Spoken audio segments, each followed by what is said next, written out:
मेरे मॉम की आंख में मारा, मेरे मॉम का आंख पूरा सूज गया, एकदम सूज गया, देख नहीं पा रही थी वो भी।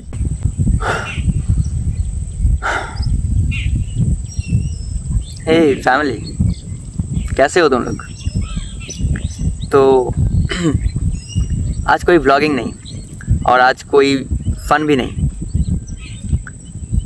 आज मेरा खुद का जो युद्ध है उसका स्टोरी लेकर मैं आपके सामने आया हूँ आज।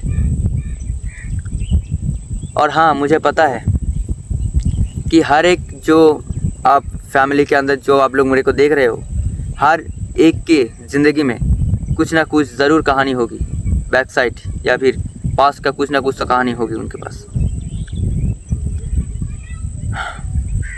और मेरी तरह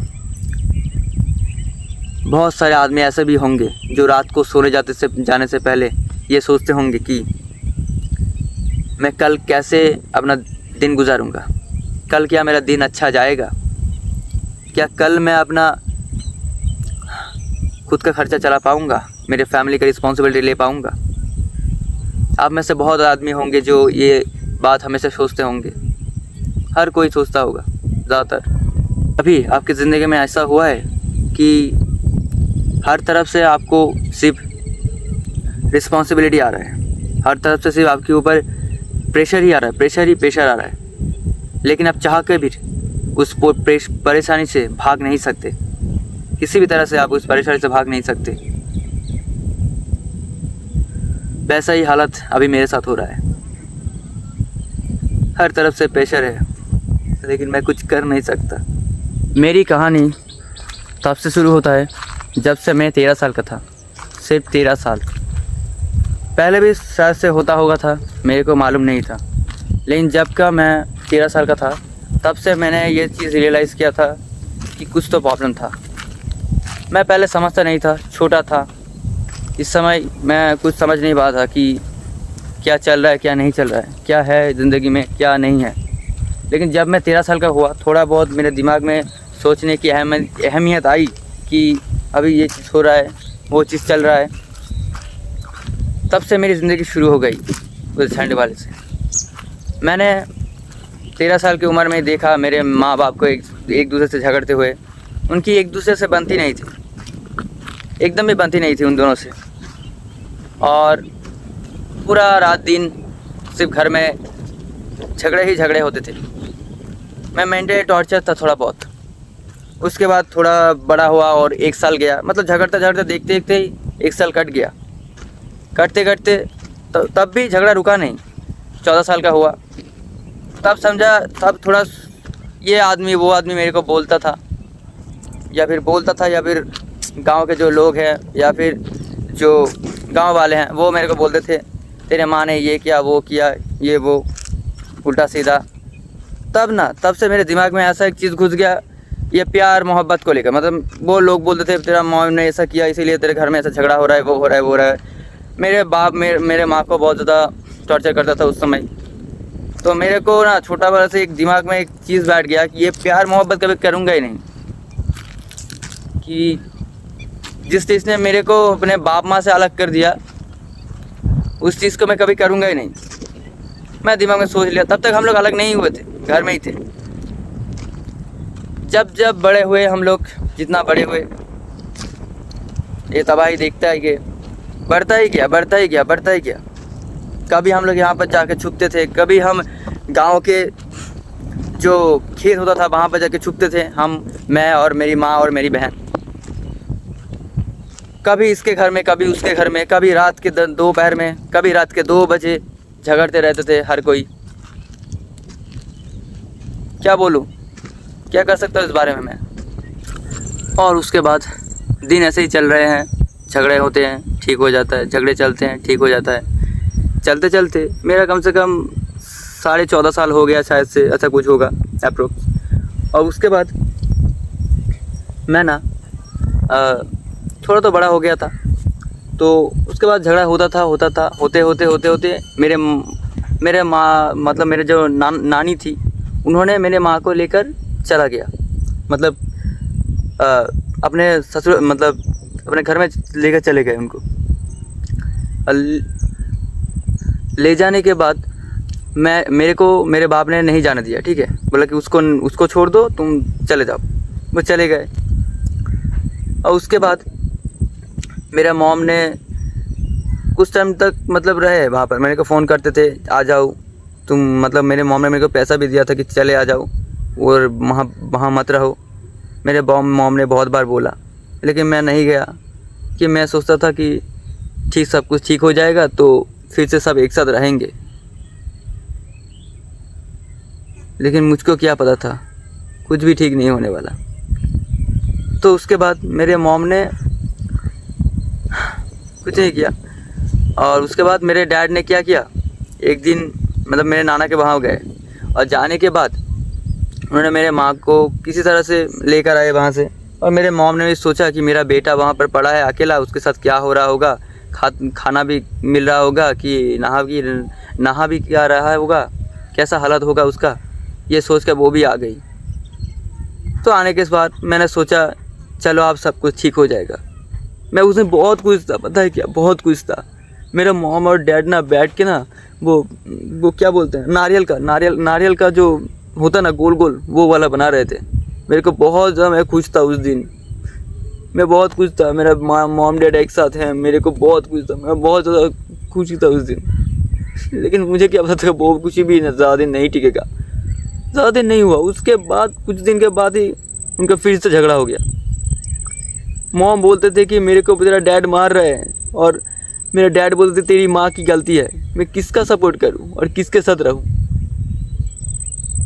बीच में मैं गिरता था। बहन तो छोटा था लेकिन बड़ा तो थोड़ा बहुत मैं ही था।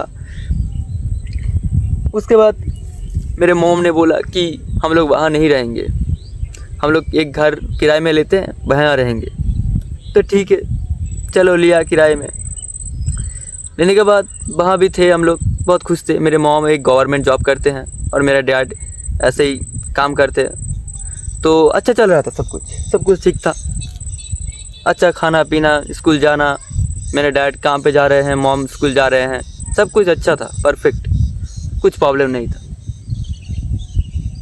फिर एक दिन उसके सर में क्या हुआ, और उसके जिस दिन ये घटना घटी उससे पहले दिन वो लोग बात कर रहे थे, ठीक है बहुत दिन रह लिए यहाँ पर भाड़ा के घर में, अब चलो चलते हैं अपने घर की तरफ। मैं सोचा अच्छा ही होगा, हम लोग अपने घर में चले जाएंगे, अब खुश रहेंगे। वो भी नहीं टिका मेरे सर में। मैं जिस दिन अपने पुराने घर में गया उसी दिन क्या हुआ, मैं सुबह गया और दोपहर को एक पुलिस आदमी ने आकर हम लोगों को बोला कि आप वहाँ पर किराए के घर में रहते हो? हाँ, मैंने बोला हाँ, क्या हुआ? कि बोला कि हम लोग पुलिस के वहाँ से आए हैं। मैं बोला तो क्या हुआ? उन्होंने बोला कि वहाँ पर ऐसा कांड हो गया। मैं आपको बता नहीं सकता, क्या एक्सप्लेन नहीं कर सकता, क्या बोलूँ। बोले ऐसा कांड हो गया। मैं सुन के मेरे पूरा दिल एकदम सहन गया भाई वे, कि ये क्या हो गया, मैंने क्या सोचा था और मेरे ज़िंदगी में क्या हो गया। उसके बाद हम लोग दौड़ते हुए हॉस्पिटल पे गए। वहाँ पर मेरे बहन को नहीं रखा, वहाँ से पूरा ट्रांसफ़र कर दिया किसी बड़े हॉस्पिटल में, क्योंकि इतना ज़्यादा उसकी हालत गंभीर थी। उसके बाद पुलिस ने बोला कि दोपहर को मेरे बाप के सर में क्या उठा, मेरे बाप ने मेरे माँ को मार रहा था। उस समय मेरा बहन वहाँ पर पहुँच गया। मेरा बहन का भी क्या किस्मत ख़राब है कि उसको क्या लगा कि वो उस समय कहीं पर गया था स्कूल पे, स्कूल से वो लौट के घर आ गया और देखा कि माँ बाप वहाँ पर झगड़े रहे हैं। और मेरे बाप के सर में क्या चढ़ा था, उसने एक, मैं बोल नहीं सकता किस चीज़ से मारा, ऐसा मारा कि मेरे बहन की सीधा एकदम नाक ही टूट गई और मेरे बहन की आंख पे लग गया पूरा। और अभी ना मेरा बहन ना वो धुंधला धुंधला दिखता है, एक आंख में ठीक से देख नहीं पाता। क्या करूँ इसका, बोलो क्या करूँ मैं, क्या करूँ इस चीज़ का, मैं क्या करूँ इस चीज़ का, बोलो। मेरे मॉम की आंख में मारा, मेरा मॉम का आंख पूरा सूज गया, एकदम सूज गया, देख नहीं पा रही थी वो भी। अरे मैंने बहुत बार बोला कि आप लोगों के बीच में नहीं बनती तो अलग हो जाओ, क्यों ये एक दूसरे को खराब कर रहे हो, क्यों एक दूसरे को मारने के लिए पड़े हो यार। सुनते नहीं थे, हो गया कांड। मेरे बहन को जल्दी जल्दी हॉस्पिटल ले गया गया। वहाँ पर जाके उसकी आंखों के ऊपर सिलाई किया, उसकी नाक टूट गई थी, उसकी सांस नहीं चल रही थी अच्छी तरह से, मुंह से सांस ले रही थी, बस मरने ही वाली थी वो। क्या बोलूँ, क्या करूँ मैं।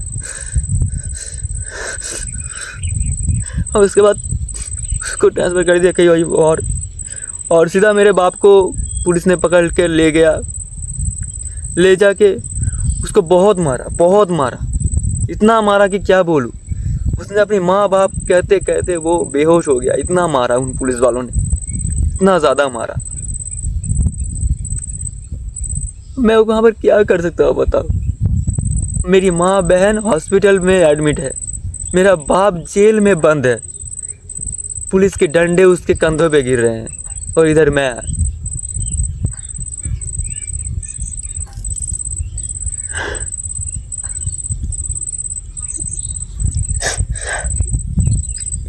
उसके बाद कुछ लोग बोलते थे क्या करेगा अब तू, बोल, तेरे बाप को जेल से निकल दे, मारेगा ना। मैं कैसे मारूं अपने बाप को बताओ।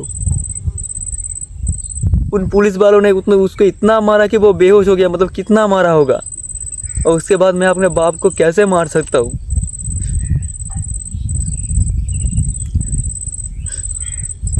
तुम ही बताओ। और उसके बाद कुछ समय तक बीतने के बाद मेरे बहन को हॉस्पिटल से छोड़ दिया गया। उसकी उल्टी हो रही थी, मैं जाकर उसको देखा। मैं कैसे अपने बहन को उस हालत में देखूं बताओ उसको। मेरे पैर लड़खड़ा रहे थे, मतलब मैं जा नहीं पा रहा था। मेरे नाना ने मेरे को पूरा कंधों में पकड़ के ऐसे ले गया कि मैं क्या से बताऊं। ऐसे ले गया कि पूरा मेरे पैर में ना कोई मतलब ताकत नहीं बची थी कि मैं जाके अपने बहन को उस हालत में देखूं। पूरा 1% चांस में वो बच गई थी। और आखिर में मैंने देखा उनको। क्या कर सकता हूँ मैं, सब कुछ तो मेरे हाथ से बाहर था। और कुछ टाइम के बाद मेरे बहन को उल्टी होते हुए वो खून साफ हो गया और वो घर चली आई। पहले बहुत ज़्यादा गंभीर था, लेकिन उल्टी के साथ वो खून निकल गया, इसीलिए मेरे बहन बहुत जल्दी ठीक हो गई। या फिर भगवान का शुक्र है कि वो उसकी जान नहीं गई। उसके बाद वो घर चली आई। उसके बाद उसको हमने अच्छी तरह ट्रीट करके उसको थोड़ा बहुत स्वस्थ किया। Faded film